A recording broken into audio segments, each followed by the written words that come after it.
నా తెలంగాణ కుటుంబ సభ్యులందరికీ శుభాభినందనలు। बासर सरस्वती मां के चरणों में मेरा प्रणाम। ई गड्डप्पै पुट्टिना कोमरम भीम रामजी गौंड వంటి ఆదివాసీ యోధులకు నా నివాళులు। रामजी गौंड ने जनजातीय क्षेत्र में युवाओं को अत्याचार से लड़ने के लिए भी प्रेरित किया था। आज जब तेलंगाना में कांग्रेस की सुल्तानशाही और बीआरएस की निजामशाही दोनों जब सामने है, तब इस पूरे क्षेत्र में रामजी गौंड की प्रेरणा साफ साफ नजर आ रही है। ये जो मैं जन सैलाब देख रहा हूं, जहां जहां मेरी नजर पहुंच रही है, लोग ही लोग नजर आ रहे हैं जो अपने आप को राजनीति के तिस्मारखा मानते हैं, जो अपने आप को राजनीति के बड़े ज्ञानी मानते हैं, वो आकर के यहां देख लें, तेलंगाना में बीजेपी की सरकार बन रही है। तेलंगाना आज सकला जनुला सौभाग्य तेलंगाना, इसके निर्माण के लिए बीजेपी के साथ खड़ा है पूरा तेलंगाना। तेलंगाना कह रहा है, तेलंगाना में पहली बार बनेगी बीजेपी सरकार। मेरे साथ बोलेंगे आप लोग? मैं बोलूंगा, उसके बाद आपको बोलना है, बनेगी बीजेपी सरकार। क्या बोलना है? बनेगी बीजेपी सरकार। ठीक है? तेलंगाना में पहली बार बनेगी बीजेपी सरकार। तेलंगाना में पहली बार बनेगी बीजेपी सरकार। तेलंगाना में पहली बार बनेगी बीजेपी सरकार। तेलंगाना में पहली बार बनेगी बीजेपी सरकार। మొదటిసారి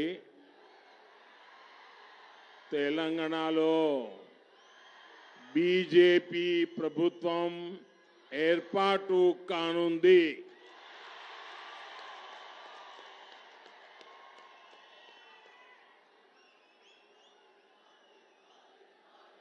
రామ్జీ గోండ్ స్ఫూర్తితో ఈరోజు మనమందరం కూడా ఈ యొక్క గిరిజన ప్రాంతాల్లో, ఆదివాసీ ప్రాంతాల్లో పనిచేస్తా ఉన్నాము। కానీ కాంగ్రెస్ నేతలు సుల్తాన్ తరా పరిపాలన, బీఆర్ఎస్ నేతలు నిజాం తరా పరిపాలన ఈరోజు మనకు అందిస్తున్న విషయము చూస్తా ఉన్నాము। అందుకే రామ్జీ గోండ్ స్ఫూర్తితో మనమందరం ముందుకెళ్లాల్సినటువంటి అవసరం ఉంది। సకల జనుల సౌభాగ్య తెలంగాణ నిర్మించడానికి మనమందరం ప్రయత్నం చేయాల్సినటువంటి అవసరం ఉంది।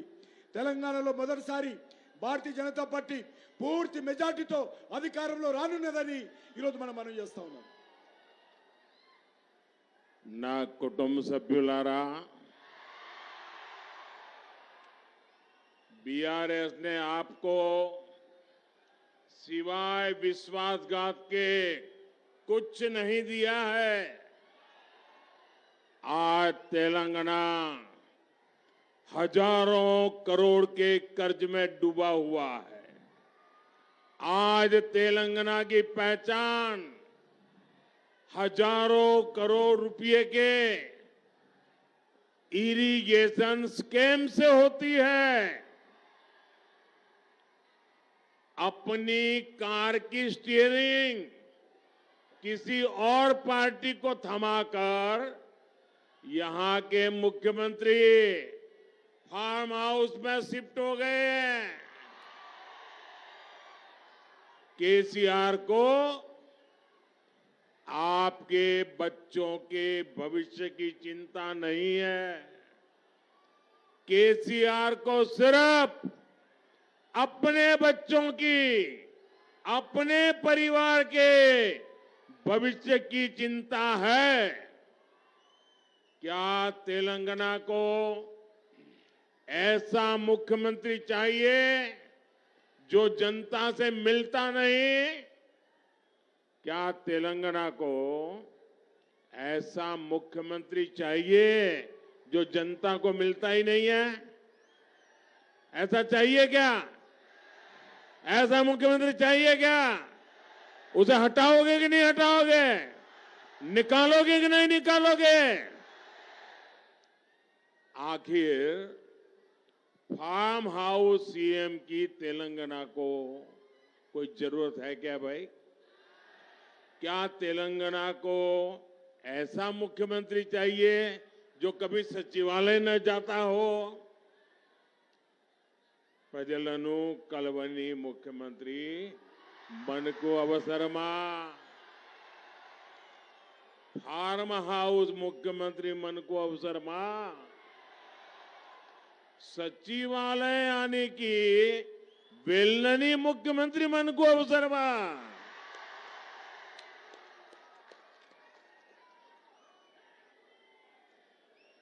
మిత్రులారా, బీఆర్ఎస్ మనల్ని మోసం చేసేందుకే ఏ అవకాశాన్ని కూడా వదలడం లేదు.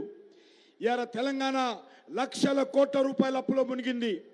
ఈరోజు వేల కోట్ల రూపాయల సాగునీటి కుంభకోణం తెలంగాణలో ఏర్పడింది.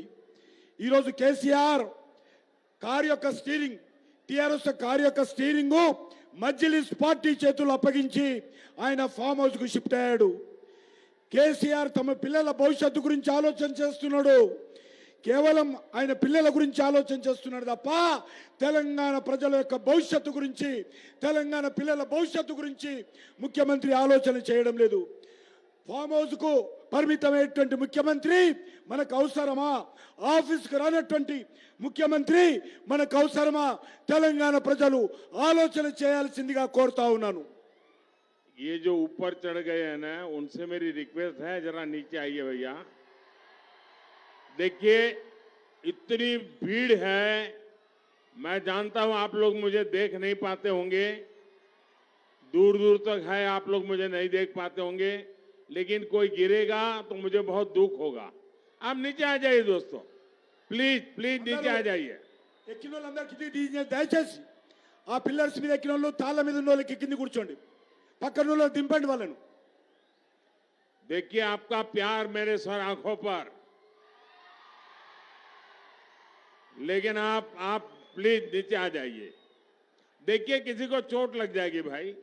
अब भीड़ इतनी ज्यादा है, आप मुझे नहीं देख पाते हैं, मैं इसके लिए तो क्षमा मांगूंगा, लेकिन मेरे दिल की बात आप तक पहुंचाऊंगा। నన్ను మీరు చూడలేకపోతున్నందుకు నన్ను క్షమించండి, కానీ నా మాట మాత్రము మీ గుండెల్లో అందుకునే విధంగా నేను మాట్లాడతాను. मैं कब से देख रहा हूं ये बच्ची तिरंगा झंडा लेकर के ऐसे देखिए वो भारत माता बन के आई है, वाह वाह वाह। हाँ। देखिए हर नौजवान को प्रेरणा दे रही है बच्ची।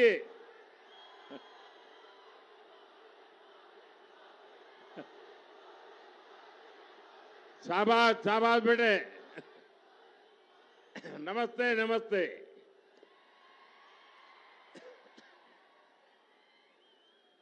ना कुटुंब सभ्युलारा, बीजेपी को तेलंगाना के गरीबों की चिंता है, लेकिन बीआरएस सरकार यहां गरीब कल्याण के कार्यों में भी ब्रेक लगाती है। मोदी, आप मोदी को जानिए, ये मोदी अपना घर बनाने के लिए नहीं, बल्कि आपका घर, गरीबों का घर बनाने के लिए घर छोड़ के निकला है। बीते 10 वर्षों में 4 करोड़ से अधिक गरीब परिवारों को पक्के घर मिल चुके हैं। यहां तेलंगाना में भी केंद्र सरकार ने बहुत प्रयास करके करीब 2.5 लाख घरों का निर्माण पूरा किया है। लेकिन आप ये जानकर हैरान रह जाएंगे, इनमें से हजारों घरों को तेलंगाना सरकार गरीबों को देती नहीं है। और ये जो टीवी पर देश वाले देख रहे हैं ना, वो भी सोचिए, हमारे देश में एक ऐसी सरकार है तेलंगाना में जो फार्म हाउस में रहती है और हजारों मकान गरीबों के भारत सरकार के पैसों से बने हुए, देश के करदाताओं के पैसों से बने हुए ये मकान दबा करके बैठी है, गरीबों को देती नहीं है। गरीबों की दुश्मन केसीआर सरकार इन घरों पर कब्जा करके बैठ गई है। लेकिन मेरे तेलंगाना के भाइयों बहनों, मैं आपको विश्वास दिलाता हूं, जब तेलंगाना में बीजेपी की सरकार बनेगी तो गरीबों को इन घरों को देने का काम तुरंत पूरा किया जाएगा। और ये मोदी की गारंटी है। और मोदी की गारंटी यानी गारंटी पूरी होने की गारंटी। మోదీ గారి గ్యారంటీ అంటే గ్యారంటీగా పూర్తి అయ్యే గ్యారంటీ.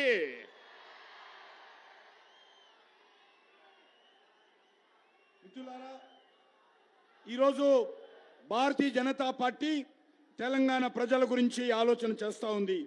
కానీ ఇక్కడ తెలంగాణ ప్రభుత్వము పేద ప్రజల సంక్షేమానికి వస్తున్నటువంటి కార్యక్రమాలను అడ్డుకుంటా ఉంది.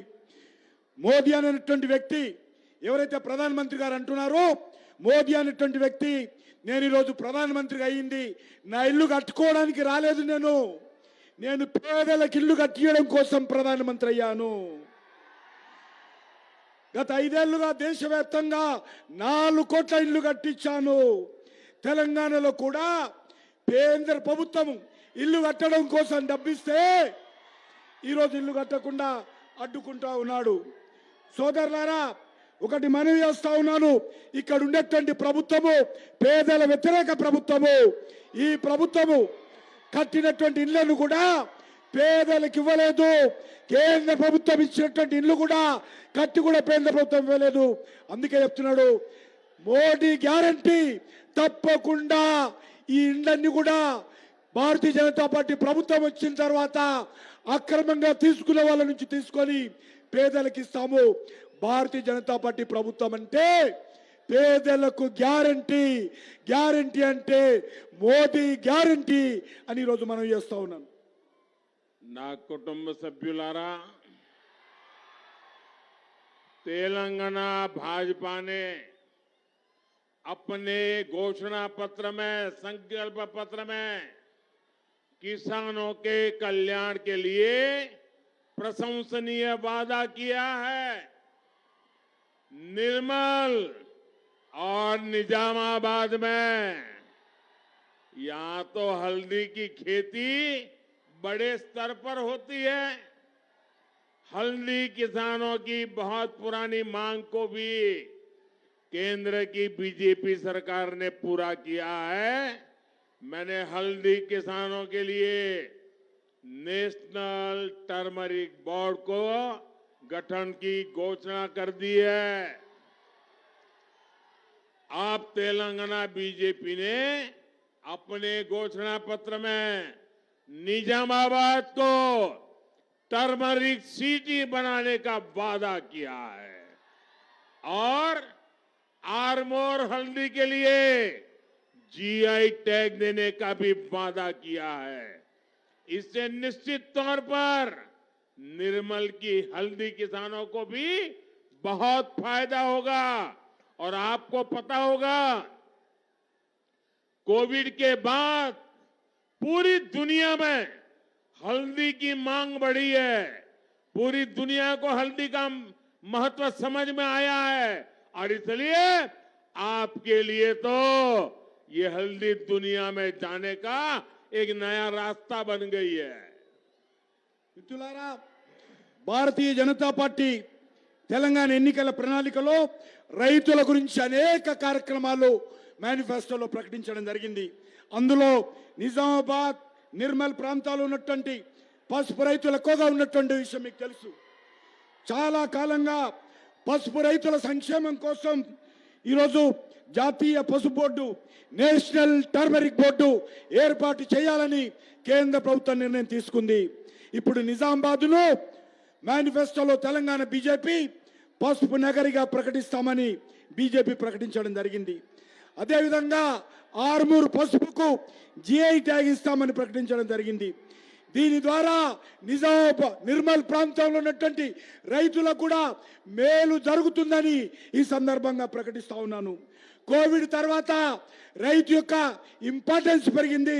ప్రపంచమంతా కూడా మీ పసుపు కోసం ఎదురు చూస్తా ఉంది అనే విషయాన్ని చెప్తా ఉన్నారు. నా కుటుంబ సభ్యులారా, पूरी दुनिया आजकल मेड इन इंडिया का गौरवगान कर रही है, लेकिन आप देखेंगे कि बीआरएस और कांग्रेस के नेता कभी मेक इन इंडिया की बात ही नहीं करते। यही मानसिकता है जिसके कारण निर्मल की हजारों वर्षों से चली आ रही टॉयज परंपरा, टॉयज इंडस्ट्री बेहाल हो गई। आज जब भारत टॉयज के एक्सपोर्ट के नए रिकॉर्ड बना रहा है, बीआरएस सरकार यहां निर्मल की टॉय इंडस्ट्रीज को बर्बाद कर रही है। यहां बीजेपी सरकार बनते ही, ये मोदी की गारंटी सुन लीजिए, आज यहां बीजेपी सरकार बनते ही निर्मल टॉयज के लिए भी विशेष अभियान शुरू किया जाएगा। ఓ కుటుంబ నేడు యావత్ ప్రపంచమంతా కూడా మేక్ ఇన్ ఇండియా పేరు మారుమోగిపోతా ఉంది. కానీ దురదృష్టం ఏంటంటే ఏ ఒక్క రోజు కూడా బీఆర్ఎస్ పార్టీ కానీ కాంగ్రెస్ పార్టీ కానీ మేక్ ఇన్ ఇండియా గురించి మాట్లాడరు. వాళ్ళ మానసిక స్థితి మనం అర్థం చేసుకోవచ్చు. ఈ రెండు పార్టీల కుట్రల కారణంగానే, మోసం కారణంగానే, నిర్లక్ష్యం కారణంగానే వేల ఏళ్లుగా ఈ నిర్మల్కు ప్రత్యేకమైనటువంటి నిర్మల్ పెయింటింగ్స్ కానీ, నిర్మల్ కొయ్య బొమ్మల పరిశ్రమ కానీ నిర్లక్ష్యానికి గురి కాబడిందని మనం చేస్తా ఉన్నాను. నేను మోడీ గ్యారంటీ ఇస్తా ఉన్నాను, భారతీయ జనతా పార్టీ ప్రభుత్వం రాగానే ఈ యొక్క నిర్మల్ కొయ్య బొమ్మల గురించి, నిర్మల్ యొక్క పెయింటింగ్స్ గురించి పూర్వ వైభవం తీసుకొస్తాను. ఇది మోడీ గ్యారంటీ నిర్మల్ కని మనం చేస్తా ఉన్నాను. ना कुटुंब सभ्युलारा, एक तरफ बीजेपी सरकार ऐसी योजनाएं बना रही है, फूड पार्क बना रही है, टेक्सटाइल पार्क बना रही है, लेकिन यहां बीआरएस और कांग्रेस का तुष्टीकरण अलग ही लेवल पर चल रहा है। बीआरएस तो टेक्नोलॉजी तक में तुष्टीकरण ले आई है। क्या अब भारत में धर्म के आधार पर भी आईटी पार्क बनेगा क्या? ये खेल चलता रहेगा क्या? क्या ये भारत के संविधान का सम्मान है क्या? क्या ये बाबा साहब आंबेडकर की भावनाओं का आदर है क्या? మిత్రులారా, ఒకవైపు భారతీయ జనతా పార్టీ ఫుడ్ పార్కులు, టెక్స్టైల్ పార్కుల గురించి మాట్లాడుతుంది. వరంగల్లో కూడా మెగా టెక్స్టైల్ పార్కు మంజూరు చేయడం జరిగింది. కానీ దురదృష్టం ఏంటంటే ఈ రాష్ట్రంలో దేశంలో ఉన్నటువంటి కాంగ్రెస్ పార్టీ కానీ బీఆర్ఎస్ పార్టీ కానీ బుజ్జగింపు రాజకీయాలు చేస్తూ ఉంది. బీఆర్ఎస్ పార్టీ ఒక అడుగు ముందుకెళ్ళి టెక్నాలజీ విషయంలో కూడా బుజ్జగింపు ఆలోచన చేస్తూ ఉంది. మీరు చూశారు ఎప్పుడైనా భారతదేశంలో ఎక్కడైనా కూడా మతం పేరుతో ఐటీ పార్కులు పెట్టించినటువంటి పరిస్థితి ఉన్నదా? కానీ ఈరోజు కాంగ్రెస్ పార్టీ ఈరోజు తెలంగాణలో మతం పేరు మీద ఐటీ పార్కులు పెడతామని చెప్పడం ఏదైతున్నదో చాలా సిగ్గుచేటు. ఇది ఓట్ల ఆట ఆడుతా ఉన్నారు. ఇది భారత రాజ్యాంగానికి ప్రమాదకరము. ఇంత దుర్మార్గంగా కాంగ్రెస్ పార్టీ వ్యవహరిస్తూ ఉంది. నా కుటుంబ సభ్యులారా, बीजेपी का हर प्रयास है कि आपके पैसे बचें, आपकी कमाई का सही इस्तेमाल हो। पहली बार देश में मुफ्त राशन देने की योजना, मुफ्त चावल देने की योजना हमने शुरू की। और इतना ही नहीं, अब तो इसे मैं आगे 5 साल तक मुफ्त देने का संकल्प कर चुका हूं। देश के इतिहास में पहली बार आयुष्मान भारत योजना के तहत मुफ्त इलाज की व्यवस्था बीजेपी सरकार ने की। मुफ्त भोजन, मुफ्त इलाज। दुनिया भर में मुश्किल चुनौतियों के बावजूद केंद्र की बीजेपी सरकार ने पेट्रोल डीजल के दाम घटाए और बीजेपी सरकारें राज्यों में जहां जहां है, उत्तर प्रदेश हो, गुजरात हो, हरियाणा हो, महाराष्ट्र हो, गोवा हो, सब जगह पे बीजेपी की राज्य सरकारों ने वैट घटाया। लेकिन बीआरएस सरकार ने वैट नहीं घटाया, आपको राहत नहीं दी।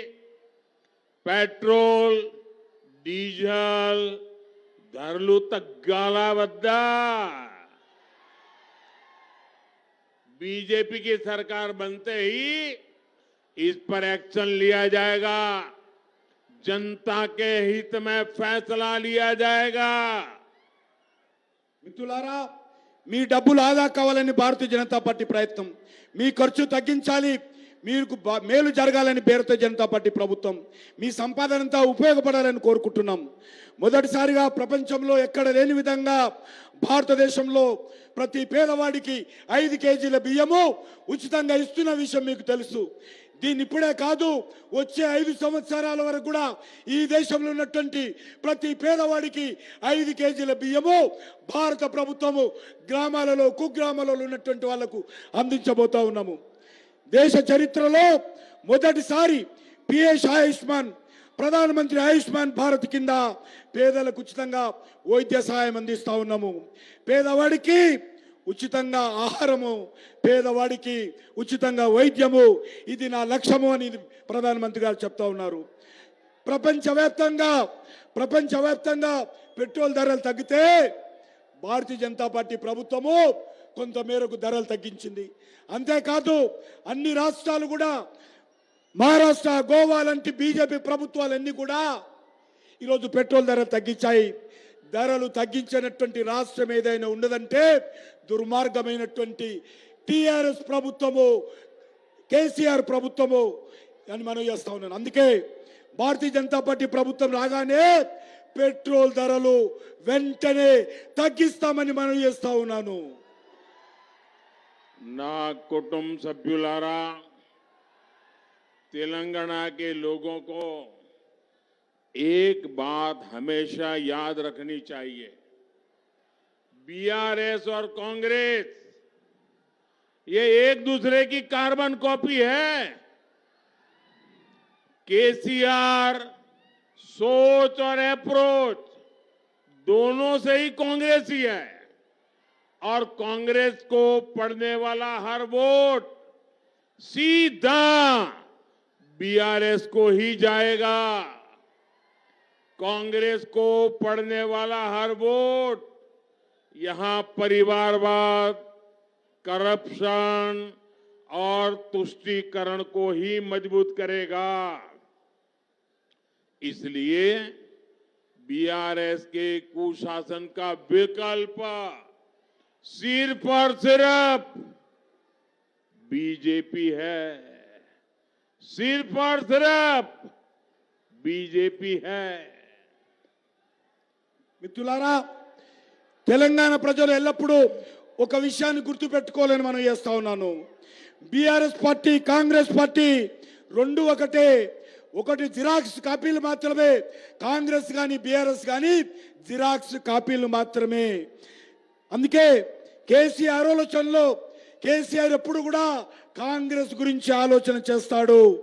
కాంగ్రెస్ కి వేసేటువంటి ప్రతి ఓటు బీఆర్ఎస్ కి వేసినట్టే బీఆర్ఎస్ కే వెళ్తుంది. కాంగ్రెస్ వేసేటువంటి ప్రతి ఓటు కుటుంబ పాలనకు, అవినీతికి, బుజ్జగింపు రాజకీయాలకు, కువాన రాజకీయాలకు బలోపేతం చేస్తుంది. అందుకే బీఆర్ఎస్ కు సరైనటువంటి ప్రత్యామ్నాయము ఒక్క భారతీయ జనతా పార్టీ మాత్రమే తెలంగాణలో నిలబడుతుందని మనం చేస్తా ఉన్నాను. నా కుటుంబ సభ్యులారా, बीआरएस और कांग्रेस में एक और समानता है.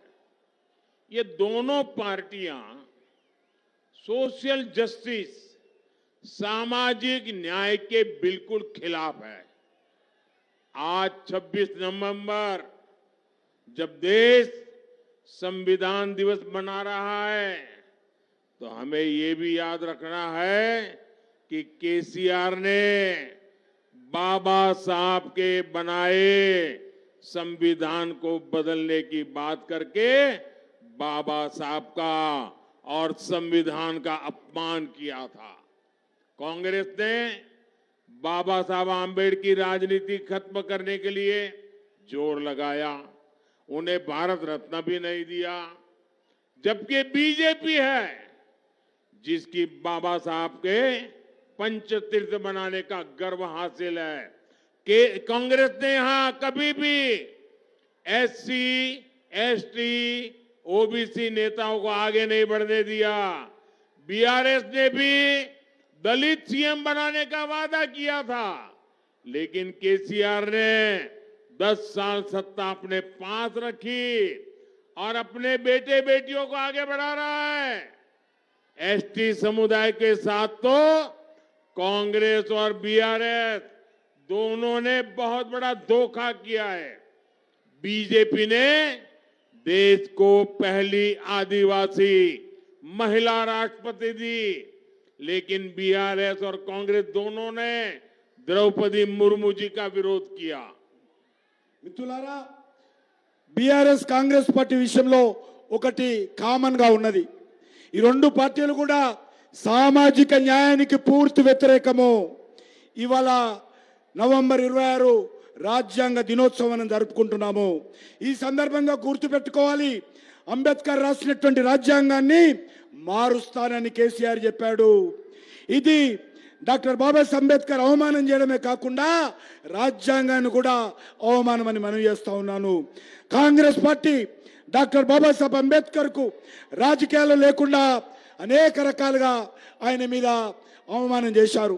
చివరికి ఆయనకు భారత రత్న కూడా అంబేద్కర్ కు, బాబాసాహెబ్ అంబేద్కర్ కు కాంగ్రెస్ పార్టీ ఇవ్వలేదు. కానీ భారతీయ జనతా పార్టీ బాబాసాహెబ్ అంబేద్కర్ జీవితం ముడిపడినటువంటి 5 పవిత్ర స్థానాలను పంచతీర్థ పేరుతో అభివృద్ధి చేశాను. కాంగ్రెస్ పార్టీ ఏనాడు కూడా తెలంగాణలో ఎస్సీ, ఎస్టీ, బీసీ నేతలను ముందుకు రానియలేదు. బీఆర్ఎస్ పార్టీ కూడా దళితుని సీఎం చేస్తానని అన్యాయం చేయడం జరిగింది. కానీ సీఎం ఆయన కేసీఆర్ ఎవరైతే ఉన్నారో ఆయన సీఎం కావడమే కాదు, ఆయన కలలు కంటున్నాడు కొడుకును సీఎం చేయాలని. ఆయననే ప్రోత్సహిస్తున్నాడు. ఎస్టీలకు ఈ రెండు పార్టీలు కూడా కాంగ్రెస్, బీఆర్ఎస్ మోసం చేశాయి. కానీ భారతీయ జనతా పార్టీ ఒక దళిత మహిళను, ద్రౌపది ముర్ము గారిని రాష్ట్రపతి చేస్తే కాంగ్రెస్, బీఆర్ఎస్ కలిసి ఈ ట్రైబల్ మహిళ రాష్ట్రపతి కాకుండా అడ్డుకున్న విషయాన్ని మనం చేస్తా ఉన్నాను. నా కుటుంబ సభ్యులారా, हमने एससी एसटी वेलफेयर के लिए अभूतपूर्व काम किए हैं। बीजेपी ने अलग से एसटी मंत्रालय बनाया। बीते 10 वर्षों में इसका बजट 5 गुना बढ़ाया। आज देश भर में जनजातीय सेनानियों के म्यूजियम बन रहे हैं। बीजेपी ने आपसे सेंट्रल ट्राइबल यूनिवर्सिटी का भी वायदा निभाया। आज आदिवासी क्षेत्रों में रोड, रेल, हाईवे, पानी, बिजली और मोबाइल नेटवर्क पर अभूतपूर्व पैसा खर्च किया जा रहा है। कुछ दिन पहले ही आदिवासी समाज के विकास के लिए 24,000 करोड़ रुपए का पीएम जनमन महाअभियान शुरू किया गया है। మిత్రులారా, మేము ఎస్సీలు ఎస్టీల సంక్షేమం కోసం అనేక కార్యక్రమాలు చేపట్టాము. భారతీయ జనతా పార్టీ ప్రభుత్వం మొదటిసారిగా దేశంలో గిరిజన మంత్రిత్వ శాఖను ఏర్పాటు చేసిన విషయాన్ని మనం చేస్తా ఉన్నాను. గత 5 ఏళ్లలో గిరిజనుల సంక్షేమం కోసం 5% బడ్జెట్ పెంచాము. అంతేకాకుండా ఈరోజు దేశవ్యాప్తంగా గిరిజన వీరులను గుర్తు చేసుకుంటూ వారి పేర్లతో మ్యూజియంను కూడా భారతీయ జనతా పార్టీ ప్రభుత్వం ఏర్పాటు చేస్తుంది. మన హైదరాబాద్లో కూడా భారత ప్రభుత్వము గిరిజన మ్యూజియం, రామ్జీ గోండు కొమరం భీం పేరుతో మ్యూజియం ఏర్పాటు చేయబోతున్నామని మనం చేస్తా ఉన్నాను. తెలంగాణలో తొలి గిరిజన కేంద్ర విద్యాలయం సమ్మక్క సారక్క విశ్వవిద్యాలయానికి మంజూరు చేశాము.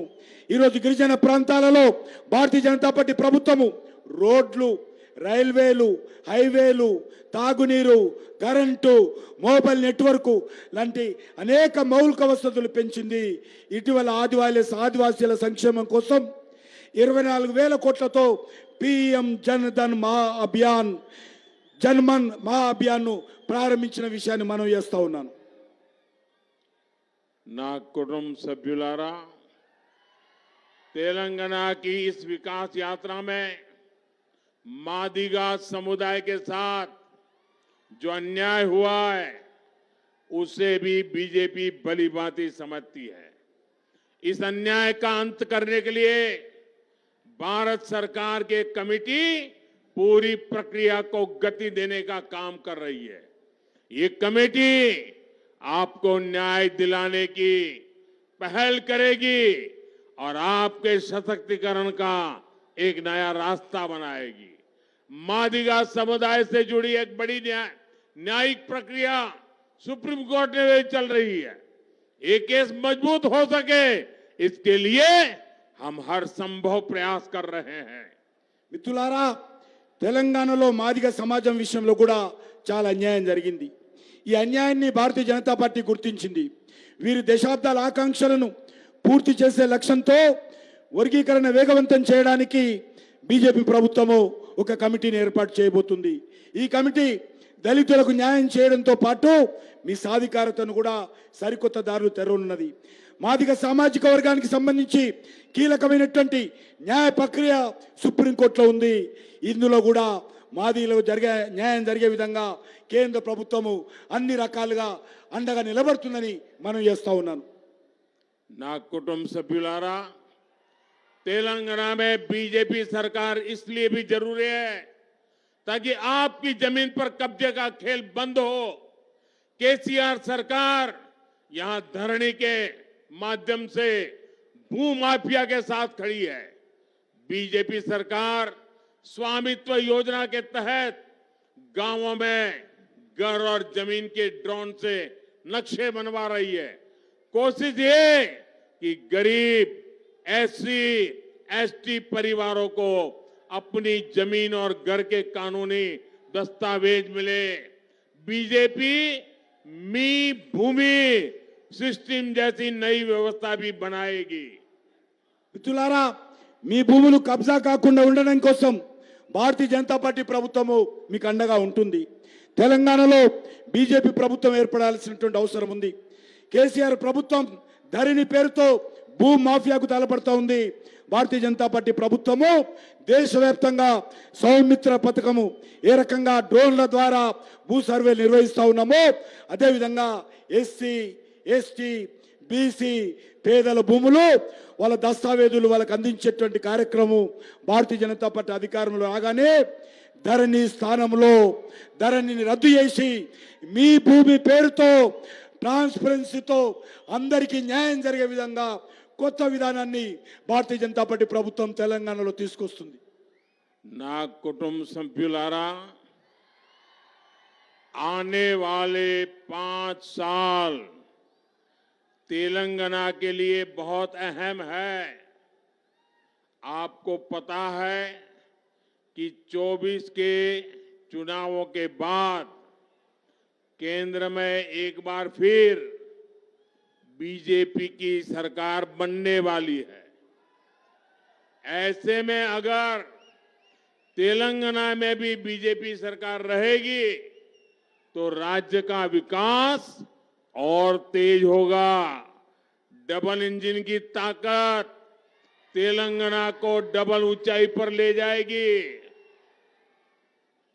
మిత్రులారా వచ్చేటువంటి 5 సంవత్సరాలు తెలంగాణ రాష్ట్రం చాలా కీలకమైన సమయం. కేంద్రంలో మనవి చేస్తా ఉన్నా నేను 2024లో ఏవైతే పార్లమెంట్ ఎన్నికలు జరుగుతాయో ఆ ఎన్నికల్లో ఎవరు వద్దన్నా ఎవరు కాదన్నా భారతీయ జనతా పార్టీ ప్రభుత్వము దేశంలో మళ్ళీ రాబోతుంది. ఇందులో ఏ రకమైనటువంటి సందేహం లేదు.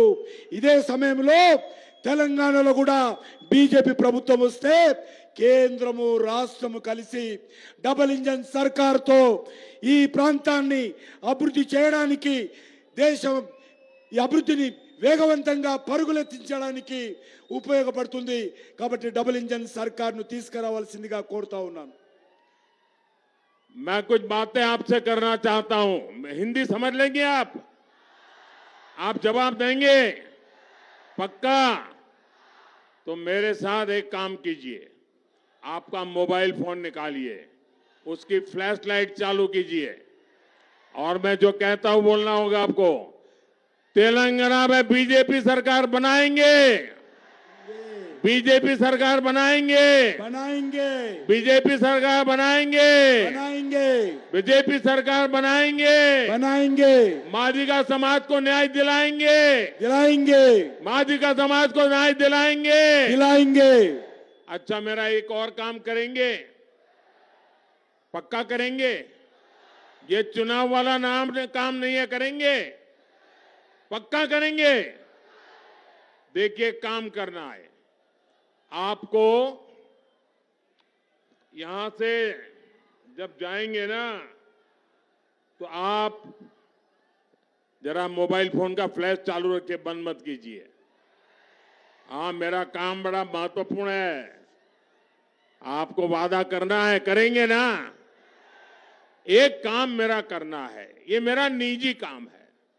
देखिए, घर घर जाना और जाकर के हर किसी को प्रणाम करना और कहना कि अपने मोदी जी निर्मल आए थे और मोदी जी ने आप सब परिवारजनों को प्रणाम कहा है, नमस्कार कहा है.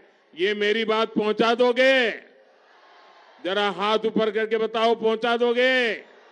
घर घर जाओगे, मेरा नमस्कार कहोगे, हर एक परिवार से मेरे लिए आशीर्वाद मांगोगे. जब हर परिवार मुझे आशीर्वाद देता है तो मुझे एक नई ऊर्जा मिलती है, नई ताकत मिलती है. आपके लिए काम करने का बड़ा हौसला बुलंद हो जाता है. और इसलिए घर घर जाएंगे, कमल खिलाएंगे, भाजपा जिताएंगे.